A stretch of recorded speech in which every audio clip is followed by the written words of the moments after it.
Today's video is all about empowerment, empowerment, empowerment, shifting from powerlessness to ownership using language. So let me ask you one thing. How often do you tell yourself this? Do you talk to yourself like this? I have to go to work 6 days a week. I have to clean the house. I have to wake up at 5 a.m. I have to finish this project. I have to do the dishes. I have to take care of my kids. I have to cook dinner. Do you talk to yourself like this? When you say I have to, you are telling yourself that you have no choice. And when you have no choice, you are in a disempowered state. But here is the truth. You do have a choice.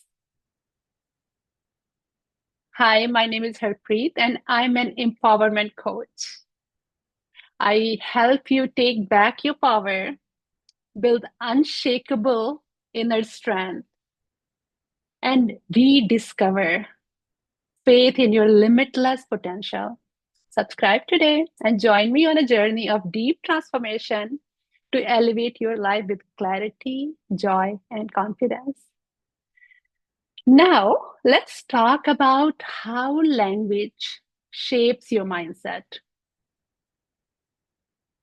The words you use create your reality, how you talk to yourself and how you talk to others. And one of the most powerful shifts you can make is cutting down how often you say, I have to. So today's video is all about I have to. Every time you say it, you are reinforcing the belief that you are stuck. You are powerless, you are stuck. But in reality, as an adult, everything in your life is a choice. Even sometimes it does not feel that way, but it's your choice. Let me explain it to you. You might be wondering how. So if you feel like you have to do something, ask yourself, what is the real reason I'm choosing this? So is there a payoff? Like payoff is like hidden benefit. Is there a payoff or a fear keeping me here? So two questions. As soon as you start saying I have to, ask these two questions. What is the real reason I'm choosing this? And when you choose something, it brings you from disempowered state to empowered state. So first question is, what is the real reason I'm choosing this? And second is there a payoff? Is there a hidden benefit or a fear keeping me here? So these two questions. So let's look at some examples and you will be able to understand it better. So let's say if you are saying, I have to live with my parents and I hate it. So, but the truth is, you are choosing to stay. I'm talking about adults, right? I'm not talking about kids. So if as an adult, you're saying, I have to live with my parents and I hate it. So the truth is, you're choosing to stay because it offers something. Maybe financial security, maybe a sense of safety. There is some sort of payoff. There is some sort of hidden benefit, or there is some fear. So how can you reframe it to more empowering sentence? You can say, I choose to stay with my parents while I prepare myself to be independent.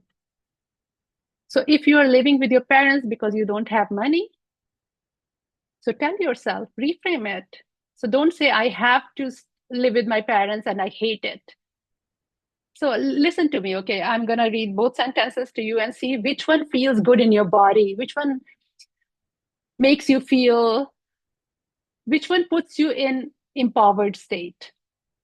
I have to live with my parents and I hate it. I choose to stay with my parents while I prepare myself to be independent. Right? The second one is more empowering. So let me give you a second example. I have to go to work, but I hate my job. So there might be a reason you might be choosing to stay because your job provides stability or income. So you can change it, you can reframe it. I choose to go to work. I choose to stay in my job because it helps me build financial security. Or I choose to stay for 2 more years while I save money for my own business. So reframe, instead of saying I have to, replace it with I choose to. And when you say I choose to, it means it is in your hand. Power is in your hand. When you say I have to, it shows that you are stuck, you are powerless, and power is in the hand of circumstances, situation, right? So let me give you one more example. I have to cook, but I hate cooking. But maybe you are choosing to cook to save money. Maybe you are choosing to cook because you want to feed your family healthy meals. So reframe it. I choose to cook because I care about my family's health. So I have to cook and I choose to cook. I have to go to work. I choose to go to work. I have to live with my parents. I choose to live with my parents. So there is a reason, right? And let me give you an example. Sometimes I'm so busy during the morning and there are meetings one after the other. And my daughter loves coffee I make. So what I tell, instead of telling myself I have to make coffee for my daughter, I tell myself I get to make coffee for my daughter. It gives us a moment to connect, and that is really that's true. So when I make a coffee, I go to her room and we talk for a few minutes. So it gives us a moment to connect. So instead of talking to myself, I have to make coffee for my daughter. I tell myself I get to make coffee for my daughter, or I choose to make coffee for my daughter because it gives us a moment to connect. And it feels empowering, right? And it also makes me feel happy that power is in my hand. So now your challenge this week is, and you know it, right? So notice how often you say, I have to, and share it in the comments, and how you reframe it. You can reframe it using I choose to, you can reframe it using I get to, or you can come up with your own language, which empowers you, right? So share in the comments and let me know. I would love to read your have tos and your reframing of your have to. And what's one have to in your life that you can shift right now? So as soon as you finish watching this video, think what is that one have to in your life that you can shift right now using your language. And remember, everything is a choice. Own your life and take back your power. And I love you loads, and I will see you soon.